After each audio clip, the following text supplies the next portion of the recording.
BC backtracks on hard drug decrim. The government's storyline is one of good intentions but unforeseen outcomes.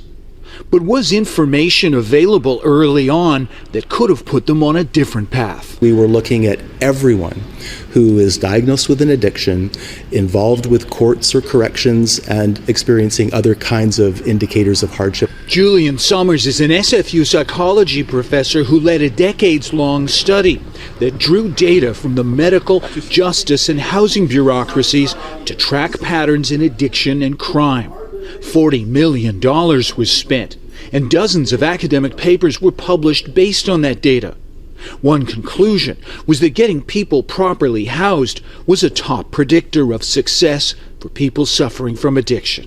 When people are offered the opportunity to reassimilate into healthy communities, they rise to that challenge. Theoretically, the best ever database assembled in BC on the intersection of homelessness, addiction, and criminality would be extremely valuable to a government about to decriminalize hard drugs. But instead, the NDP government ordered Julian Summers to delete the database. Then Housing Minister David Eby was personally briefed by Summers in 2021, about a week before the government ordered the deletion of the data. Summers suspects they'd already made up their minds that decrim was the way they were going. The explanations they gave didn't make sense. The BC Ministry of Health told Global News the deletion order was unrelated to decriminalization and was because a data sharing agreement had expired. But Summers disputes the need to erase his files and believes they could have helped the government avoid the situation it's in now. Had we had the opportunity to pursue the work that we had approved and funded, we would have been able to draw attention to some potential unintended consequences much, much earlier. There you have it, guys. Today is Friday, January 23rd. My name is Miloš Krajčnik. This is Canuck News. Wanted to play that clip. It's specific to Vancouver and BC, I know, and it's about hard drugs. But the wider theme I'm seeing here is addiction, right? And I have this story today. I didn't want to talk about the World Economic Forum more and Carney sucking up to China and all of that. I just feel like I've talked about it too much. Didn't want to go into topic fatigue. But I think this is really maybe even a more pressing matter because it really hits home. Everyone cares about their kids more than they care about Carney, right? And it seems to me Canada already has this behavior of not actually treating addiction, right? We decriminalize, drug use so that, these people don't become criminals, but we're keeping them addicts essentially. We have this article here that I want to cut into today about how we're going to help our youth wean off of social media, essentially, right? And what's really going on here is Ottawa is kind of drawing up plans to ban social media for children under 14. And the government says it's about protecting our children, right? And it says it's following a draft that was written up in Australia. Apparently Australia is already doing this. And it's in order to respond to online threats to children, exploitation, and that type of stuff. I mean, it's a great idea. It's a great idea. But when you really look at the proposal and what it actually does, it's not really a solution to the crisis facing Canadian youth. It seems to me, it's more of like a political cover that's avoiding naming the real problem. And without a regulator to enforce it or fix the platforms themselves, it's not really protection. It just seems to be more political theater. I'm sure their hearts are in the right place. Like, guys, don't get me wrong. Absolutely don't get me wrong. I know adults, people my age, I'm 36. I know people my age that are addicted to social media. So I can just imagine in these formative years how big of a problem it is for the youth themselves, right? But this is what's happening. The federal officials have drafted these plans to raise the minimum age for social media use from 13 to 14, kind of as part of the coming online harms bill. And this is, again, following Australia's ban on social media for anyone under 16. So they're even more strict about it, which took effect in December last year. So the proposal would need cabinet approval, and it could be possibly as early as next month. But here's what multiple experts told the government, that a ban without a regulator is really incomplete, because even if you keep kids off social media until 14, you're just dumping them into the same unprotected ecosystem at that age. The article also reveals something a little darker, right? The Canadian Centre for Child Protection received 127 reports of extreme violence online between June 2022 and December 2025. And so most of these reports actually came in the past 12 months, so this is actually increasing. We're seeing this increasing trend going on here. And we're talking about aggressive coercion, guys. Threats to distribute intimate images and forcing teenage victims to actually inflict harm, self-harm.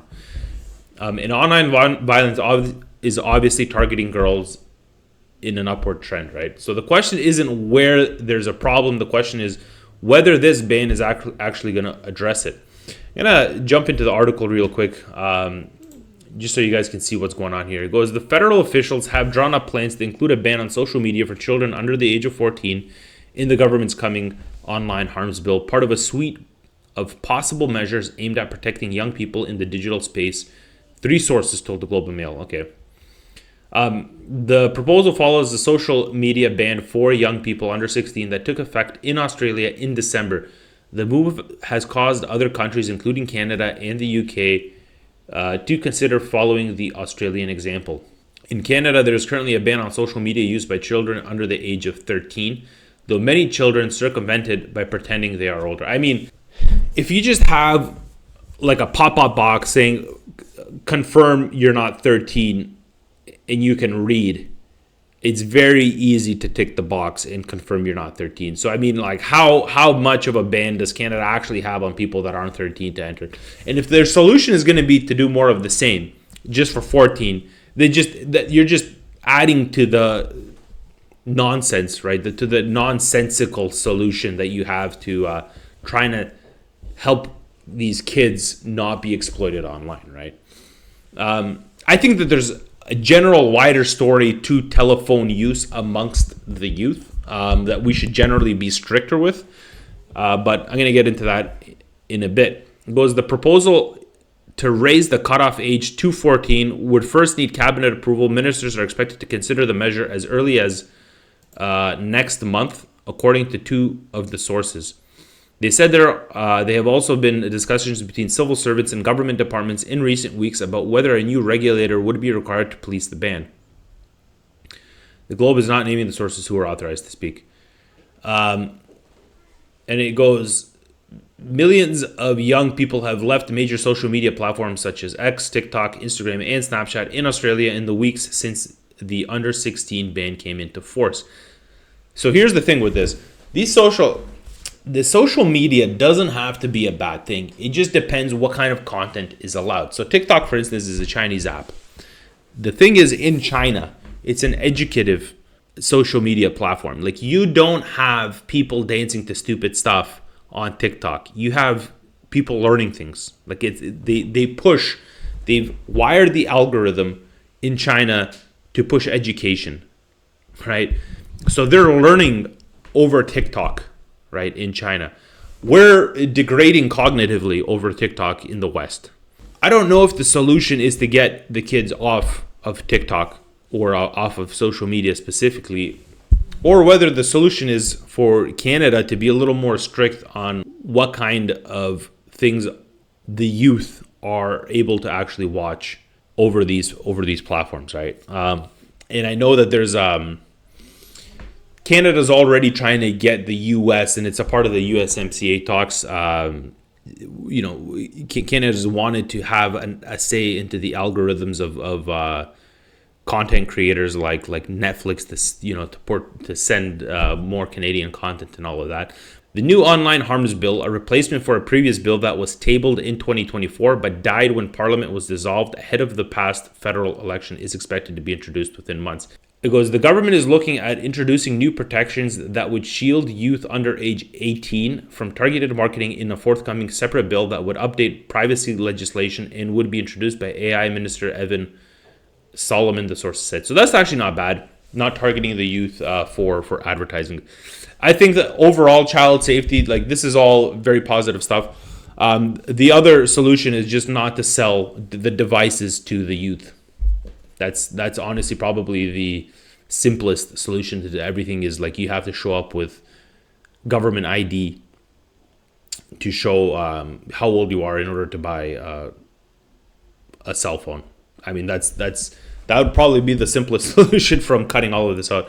But I want to get into just being respectful of time. I want to get into a little bit of my own thoughts here on the way I see these things, because the way I see this is a wider mental health crisis that's going on with the youth, right?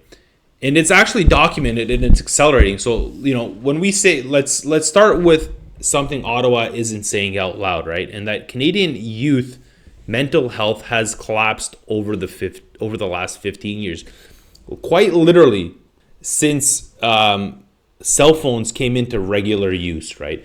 And so the timeline really matters, because in 2010, only 10% of Canadian households had dropped their landline for cell phones. And by 2015, smartphone adoption hit 71%. By 2020, 96% of Canadians aged 15 to 44 had a smartphone. I remember, so I bought my first cell phone when I was 16 on eBay, and I did it through my friend's brother's eBay account, because my dad didn't want to buy me a flip phone, so I had to do it over eBay for $40 in secret.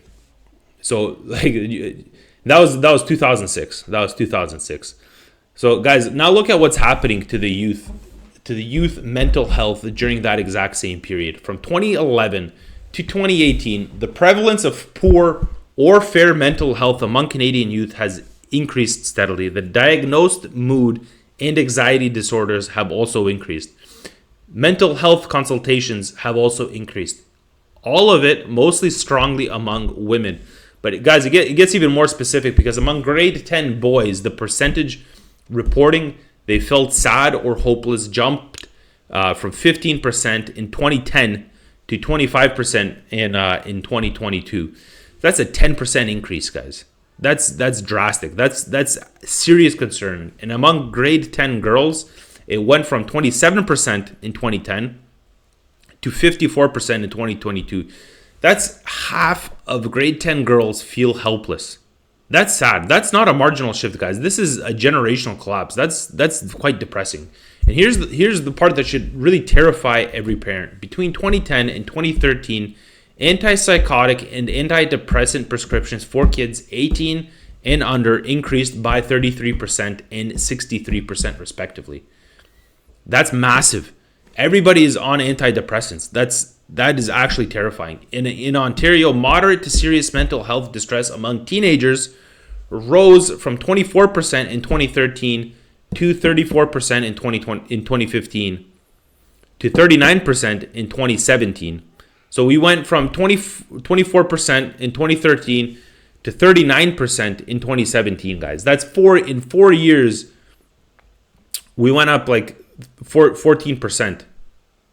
From moderate to serious mental health disorders. In those same years that teens are spending 5 or more hours a day on social media jumped from 11% to 16% to 20% respectively, guys. This isn't a correlation. This is a timeline that tracks almost perfectly. Guys, and smartphone adoption happened between 2010 and 2015. Social media moved from desktops to pockets, and youth mental health began deteriorating at the exact same time. Most recently, Stats Canada actually found that youth aged 12 to 17 rating their mental health as fair or poor more than doubled from 12% in 2019 to 26% in 2023. And among kids who felt good about their mental health in 2019, 1 in 5 reported a decline to fair or poor by 2023, guys. Kids are they're really feeling the burden here, guys. So when we talk about protecting kids online, we need to be honest about what we're protecting them from, guys. This isn't just about predators and exploitation. It's about an environment that is fundamentally damaging to these developing minds. And that damage is measurable, it's documented, and it's accelerating, guys. And it kind of brings me to my next point is, these vulnerable kids, they're easier targets, right? So we're creating essentially vulnerable kids. I want to connect this to the actual article right now, because we're reporting, the article says there's 127 reports of extreme online violence, the majority in the past 12 months, guys. Coercion, threats, forcing teens into self-harm, targeting girls disproportionately. Obviously, because they seem to be more vulnerable, they seem to be more depressed. And so here's what predators and bad actors understand that policymakers seem to ignore, guys, is that vulnerable kids, they're the easier targets. It's kids struggling with mental health, with loneliness, with self-worth, with identity. They are exponentially more susceptible to manipulation and grooming and exploitation, guys. So if youth mental health has collapsed over the past decade, what you'd expect to see is a corresponding rise in exploitation. That would make sense, and that's exactly what we're seeing. That's what the data is showing, guys. Online violence is trending upwards. The Canadian Centre for Child Protection is sounding the alarm. But here's the part that should make you quite angry. We know what's making kids more vulnerable. The timeline has proven it. Something shifted between 2010 and 2015, guys, and that broke a generation's mental health. And it happened to coincide perfectly with smartphones and social media becoming ubiquitous. So when Ottawa proposes a ban on social media for kids under 14, the question isn't just, will this work? The question is, are you addressing why kids are vulnerable in the first place? And right now, the proposal doesn't name it. This brings me to the next point, guys. This is what the government's plan is, where it really kind of falls apart, is multiple experts, even in the article itself, have quoted the same thing. A ban without a regulator doesn't really protect kids, guys. So Taylor Owen from McGill warns that without a regulator, when kids hit the age when social media is allowed, they'll jump right into social media ecosystem that has no protections in it whatsoever, right? It's like when you turn 19 and you're allowed to drink, everybody starts binge drinking. Everybody across the board. I don't know one person that didn't binge drink when I was turning 19. Everybody turns into an alcoholic for 2 years until they get used to the fact that they can drink. Charlotte Moore Hepburn from Sick Kids says the government needs a comprehensive strategy, and it cannot achieve that, guys, without an independent regulator. And she's right. She points out that Australia had a regulator in place when it introduced their ban. So what does a ban without a regulator actually accomplish? Sure, it restricts access, but it doesn't address the platform design that exploits attention and emotion, the algorithms that boost the harmful content, the lack of accountability for tech companies, the absence of safety teams or guardrails, and the incentive structures that prioritize engagement over well-being, guys. And here's the other problem. The article reveals that officials are considering a slimmed-down regulatory system for the new online harms bill. One option is a single commission with powers to impose fines, but that's not the same as a regulator with a mandate and resources to fundamentally reshape how platforms operate in Canada. So what you're left with is a policy that keeps kids off social media until they're 14, does nothing to fix the platforms, does nothing to address why kids are vulnerable, and dumps them into the same toxic environment a year later. This isn't really protection, guys. This is optics. And it lets politicians say they did something without actually confronting the industry that profits from this harm. And guys, what does this really mean for Canadians? If you're a parent, you already know something is wrong. You see it in your kids, you see it in their friends, the anxiety, the self-doubt, the obsessive comparison, the inability to focus, the isolation disguised as connection, guys. And you've probably been told it's just adolescents, oh, they're kids. It's not. And the data is proving that it's not. These kids are depressed. Something changed in the 2010s, and an entire generation is paying the price. If you're a teacher and you've watched attention spans collapse, you've watched mental health crises multiply, you've become an informal counselor because the system can't keep up, And now the government is proposing a solution that doesn't address the root cause. This isn't about being anti-technology. It's about honesty. If we're serious about protecting our kids, we need to be honest about what's actually harming them. And we need solutions that actually work, not symbolic gestures that avoid the hard fight, guys. To tie it all off, Ottawa wants to ban social media for kids under 14. But a ban without a regulator is just theater. Because the problem isn't access, the problem is the actual ecosystem. Youth mental health in Canada has collapsed since 2010. The timeline tracks perfectly with the rise of smartphones and social media. Vulnerable kids are easier targets for exploitation, and we're creating more vulnerable kids every day, more than ever before. So when the government proposes restricting access without fixing the platforms, without addressing why kids are vulnerable, without creating a regulator to enforce real change, it's not really a solution. It's avoidance. And parents, teachers, and kids deserve better than political cover dressed up as protection. But that doesn't seem to be the case in Canada. All we ever do is we get political theater on every corner, whether it's conservative, whether it's liberal, whether it's NDP. All of them are the same. All they do is they just talk. And before you set an age limit, we need to address why an entire generation's mental health collapsed in a decade. And before you declare victory, we need to be honest about whether we're solving the problem or just managing more optics. Until next time, guys, that's all I have for you guys today. Please like, share, and subscribe. Leave some comments in the comment section below. I really want to know what you guys think about how social media is affecting your kids. I have a couple kids myself. They're very young though. I'd love to hear how you guys curtail this, how your kids are doing. Stay informed, stay curious, and God bless Canada. This is Canada. Maple syrup and like Captain say. Kick your ass all hockey season, ayy. Now teach me riding horse.